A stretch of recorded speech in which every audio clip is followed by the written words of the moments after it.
माननीय प्रधानमंत्री नरेंद्र मोदी जी।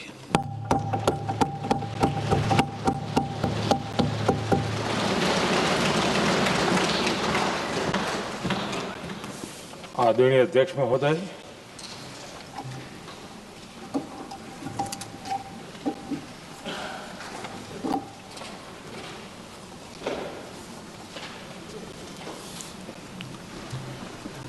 आदरणीय अध्यक्ष महोदय, मैं इस सम्मानित सदन में पश्चिम एशिया में चल रहे संघर्ष और इसकी वजह से भारत के सामने आई चुनौतियों पर बात रखने के लिए उपस्थित हुआ हूं। इस समय पश्चिमी एशिया की हालत चिंताजनक है। बीते 2-3 हफ्तों में जयशंकर जी ने और हरदीप पुरी जी ने इस विषय पर सदन को जरूरी जानकारी दी है। अब इस संकट को 3 सप्ताह से ज्यादा हो रहा है। इसका पूरे विश्व की अर्थव्यवस्था पर, लोगों के जीवन पर बहुत ही विपरीत असर हो रहा है। इसलिए पूरी दुनिया इस संकट के जल्द से जल्द समाधान के लिए सभी पक्षों से आग्रह भी कर रही है। अध्यक्ष महोदय, भारत के सामने भी इस युद्ध ने अप्रत्याशित चुनौतियां खड़ी कर दी हैं। ये चुनौतियां आर्थिक भी हैं, नेशनल सिक्योरिटी से जुड़ी भी हैं और मानवीय भी हैं। युद्धरत और युद्ध से प्रभावित देशों के साथ भारत के व्यापक व्यापारिक रिश्ते हैं। जिस क्षेत्र में युद्ध हो रहा है वो दुनिया के दूसरे देशों के साथ हमारे व्यापार का भी एक महत्वपूर्ण रास्ता है। विशेष रूप से कच्चे तेल और गैस की हमारी जरूरतों का एक बड़ा हिस्सा यही क्षेत्र पूरा करता है। हमारे लिए ये रीजन एक और कारण से भी अहम है। लगभग 1 करोड़ भारतीय खाड़ी देशों में रहते हैं और वहां काम करते हैं। वहां समंदर में जो कमर्शियल शिप चलते हैं उनमें भारतीय क्रू मेंबर्स की संख्या भी बहुत अधिक है। ऐसे अलग अलग कारणों के चलते भारत की चिंताएं स्वाभाविक रूप से अधिक है। इसलिए ये आवश्यक है कि भारत की संसद से इस संकट को लेकर एक मत और एकजुट आवाज दुनिया में जाए।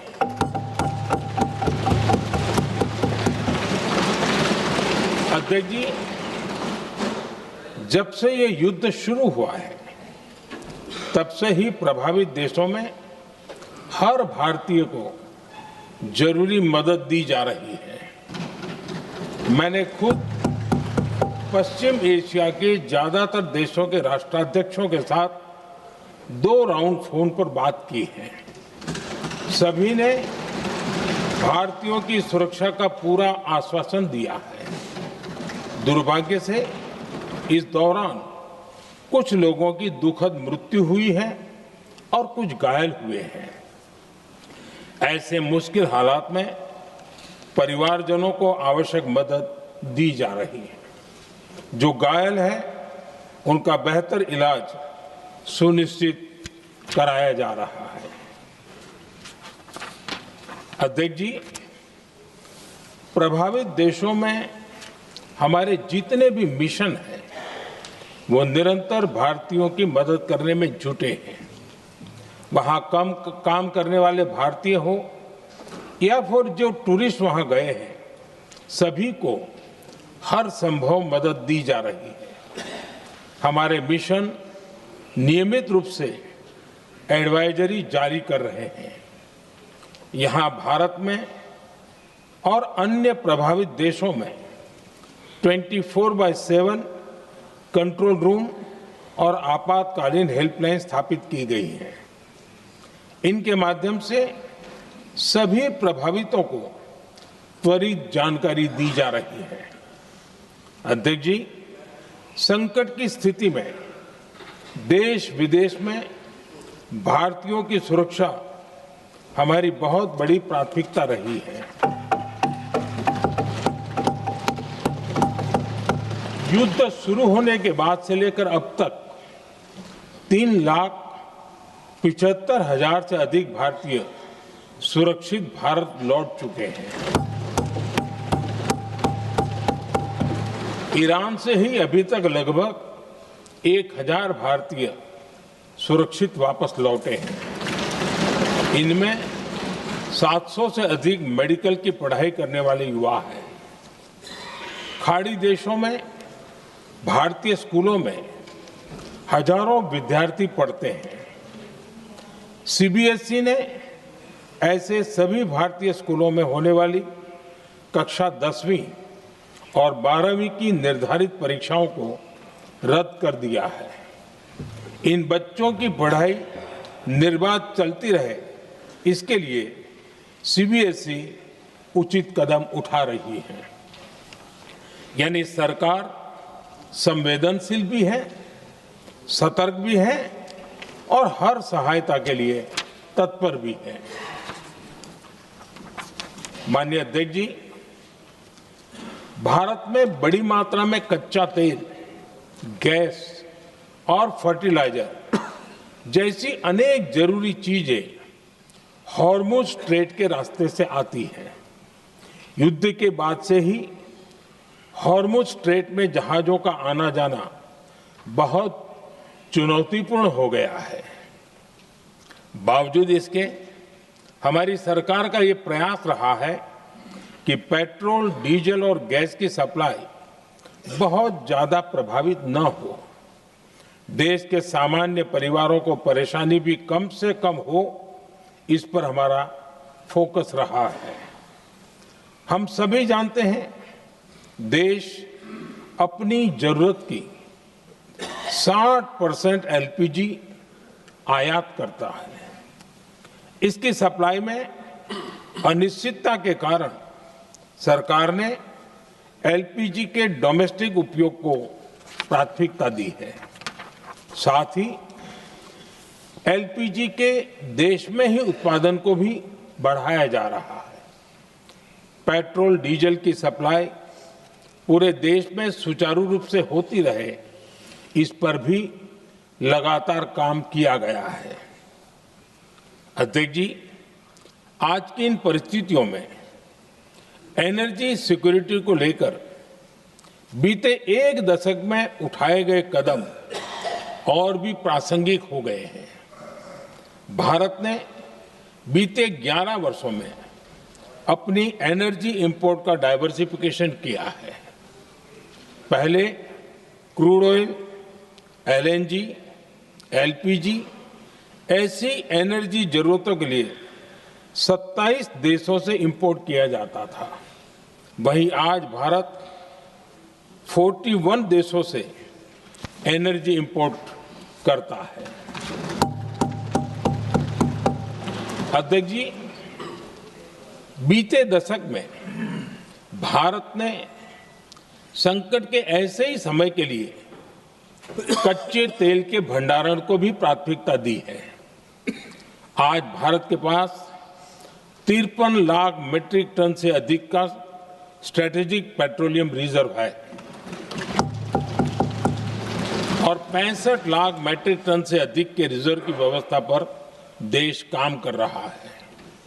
हमारी तेल कंपनियों के पास जो रिजर्व रहता है वो अलग है। बीते 11 वर्षों में हमारी रिफाइनिंग कैपेसिटी में भी उल्लेखनीय वृद्धि हुई है।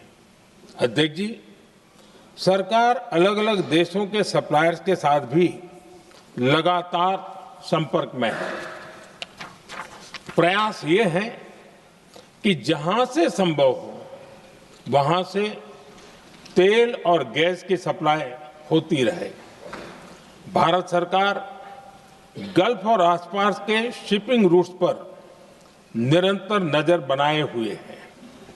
हमारा प्रयास है कि तेल हो, गैस हो, फर्टिलाइजर हो, ऐसे हर जरूरी सामान से जुड़े जहाज भारत तक सुरक्षित पहुंचे। हम अपने सभी वैश्विक सहयोगियों के साथ निरंतर संवाद कर रहे हैं ताकि हमारे मैरीटाइम कॉरिडोर सुरक्षित रहे। ऐसे प्रयासों के कारण बीते दिनों हॉर्मुज स्ट्रेट में फंसे हमारे कई जहाज भारत आए भी हैं। अध्यक्ष जी, संकट के इस समय में देश की एक और तैयारी भी बहुत काम आ रही है। पिछले 10-11 साल में इथेनॉल के उत्पादन और उसकी ब्लेंडिंग पर अभूतपूर्व काम हुआ है। एक दशक पहले तक देश में सिर्फ 1-1.5% इथेनॉल ब्लेंडिंग कैपेसिटी थी। आज हम पेट्रोल में 20% इथेनॉल ब्लेंडिंग के करीब पहुंच रहे हैं। इसके कारण प्रति वर्ष करीब 4.5 करोड़ बैरल कम ऑयल इंपोर्ट करना पड़ रहा है। ऐसे ही रेलवे के बिजलीकरण से भी बहुत बड़ा फायदा हो रहा है। अगर रेलवे का इतना बिजलीकरण न होता तो हर साल करीब 180 करोड़ लीटर डीजल अतिरिक्त लगता। ऐसे ही हमने मेट्रो का नेटवर्क बढ़ाया है। 2014 में जहां देश में मेट्रो नेटवर्क 250 किलोमीटर से भी कम था, आज ये बढ़कर करीब 1100 किलोमीटर हो गया है। हमने इलेक्ट्रिक मोबिलिटी पर बहुत अधिक बल दिया। केंद्र सरकार ने राज्यों को 15,000 इलेक्ट्रिक बसें चलाने के लिए दी हैं। आज जिस स्केल पर वैकल्पिक ईंधन पर काम हो रहा है, उससे भारत का भविष्य और सुरक्षित होगा।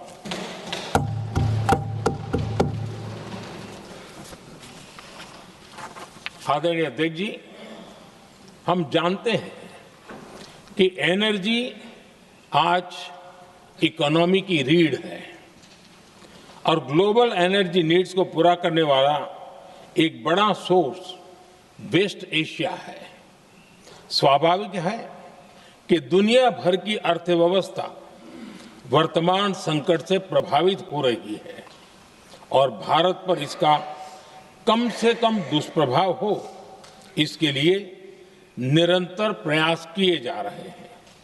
सरकार इसके शॉर्ट टर्म, मीडियम टर्म और लॉन्ग टर्म ऐसे हर असर के लिए एक रणनीति के साथ काम कर रही है। आज भारत की इकोनॉमी के फंडामेंटल्स मजबूत है। इससे भी देश को बहुत मदद मिली है। हम हर सेक्टर के स्टेक होल्डर्स के साथ चर्चा कर रहे हैं। जहां भी जरूरत है उस सेक्टर को आवश्यक सपोर्ट दिया जा रहा है। भारत सरकार ने एक इंटर मिनिस्ट्रियल ग्रुप भी बनाया है।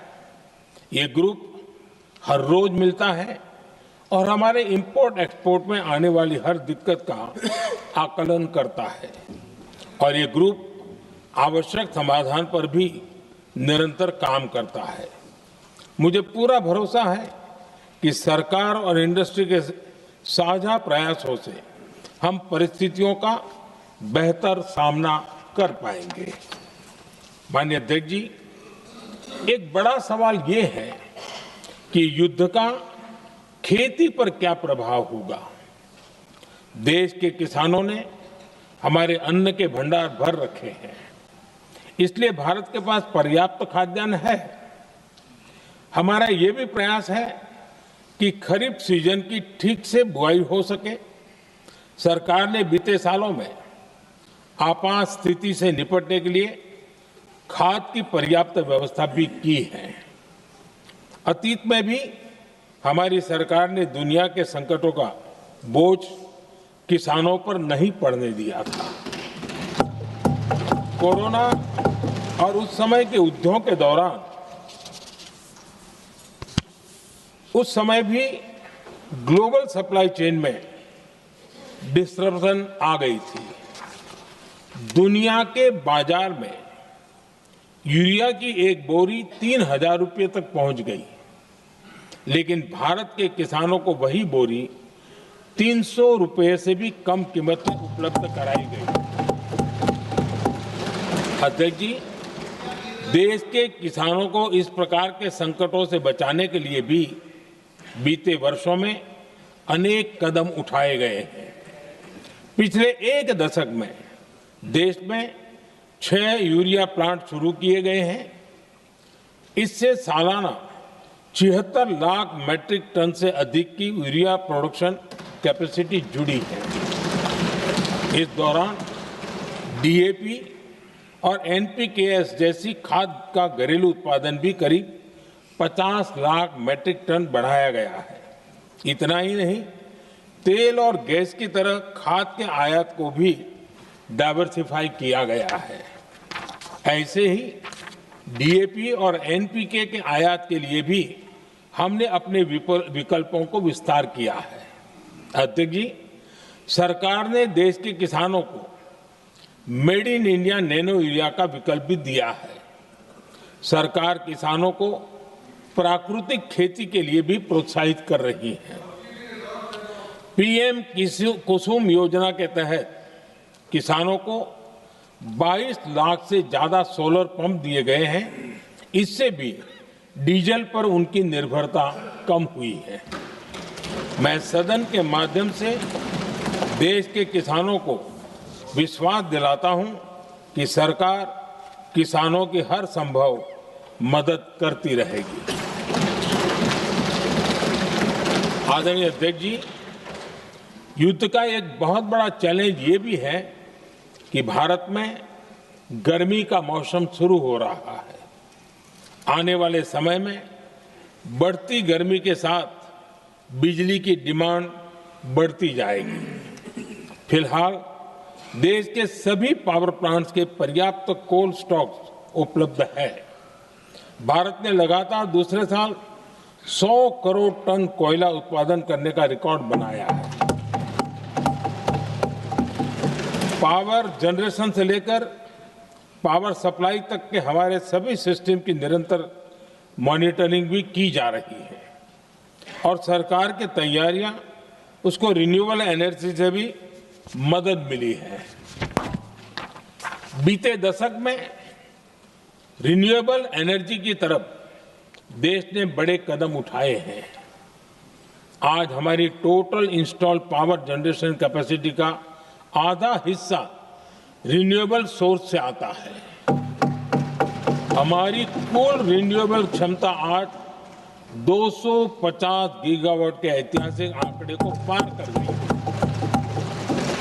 बीते 11 वर्षों में देश ने अपनी सोलर पावर कैपेसिटी करीब 3 गीगावाट से बढ़ाकर 140 गीगावाट तक पहुंचाई है। बीते वर्षों में देश में करीब 40 लाख रूफटॉप सोलर लगे हैं। इसमें पीएम सूर्यघर मुफ्त बिजली योजना से भी लोगों को काफी मदद मिली है। गोवर्धन योजना के तहत देश में आज 200 कॉम्प्रेस्ड बायोगैस प्लांट भी काम करना शुरू कर चुके हैं। ये सारे प्रयास आज देश के बहुत काम आ रहे हैं। सरकार ने भविष्य की तैयारी और बढ़ाते हुए शांति एक्ट माध्यम से देश में न्यूक्लियर एनर्जी के उत्पादन को भी प्रोत्साहित किया है। कुछ ही दिन पहले small hydro power development scheme को भी हरी झंडी दी गई है, जिससे अगले 5 वर्षों में 1500 मेगावाट नई हाइड्रो पावर कैपेसिटी जोड़ी जाएगी। आदरणीय अध्यक्ष जी, जहां तक डिप्लोमेसी की बात है, भारत की भूमिका स्पष्ट है। शुरुआत से ही हमने इस संघर्ष को लेकर अपनी गहरी चिंता व्यक्त की है। मैंने स्वयं भी पश्चिम एशिया की सभी संबंधित नेताओं से बातचीत की है। मैंने सभी से तनाव को कम करने और इस संघर्ष को खत्म करने का आग्रह किया है। भारत ने नागरिकों, एनर्जी और ट्रांसपोर्ट से जुड़े इंफ्रास्ट्रक्चर पर हमलों का विरोध किया है। कमर्शियल जहाजों पर हमला और हॉर्मुज स्ट्रेट जैसे अंतर्राष्ट्रीय जलमार्ग में रुकावट अस्वीकार्य है। भारत डिप्लोमेसी के जरिए युद्ध के इस माहौल में भी भारतीय जहाजों के सुरक्षित आवागमन के लिए निरंतर प्रयास कर रहा है। अध्यक्ष महोदय, भारत हमेशा से ही मानवता के हित में और शांति के पक्ष में अपनी आवाज उठाता रहा है। मैं फिर कहूंगा कि बातचीत और कूटनीति ही इस समस्या का समाधान है। हमारे हर प्रयास तनाव को कम करने, इस संघर्ष को समाप्त करने के लिए है। इस युद्ध में किसी के भी जीवन पर संकट मानवता के हित में नहीं है। इसलिए भारत का प्रयास सभी पक्षों को जल्द से जल्द शांतिपूर्ण समाधान के लिए प्रोत्साहित करने का है। अध्यक्ष जी, जब ऐसे संकट आते हैं तो कुछ तत्व इसका गलत फायदा उठाने की कोशिश भी करते हैं। इसलिए कानून व्यवस्था सुनिश्चित करने वाली सभी एजेंसियों को अलर्ट पर रखा गया है। कोस्टल सिक्योरिटी हो, बॉर्डर सिक्योरिटी हो, साइबर सिक्योरिटी हो, स्ट्रेटेजिक इंस्टॉलेशंस हो, सबकी सुरक्षा को और मजबूत किया जा रहा है। अध्यक्ष जी, इस युद्ध के कारण दुनिया में जो कठिन हालात बने हैं, उनका प्रभाव लंबे समय तक बने रहने की आशंका है। इसलिए हमें तैयार रहना होगा, हमें एकजुट रहना होगा।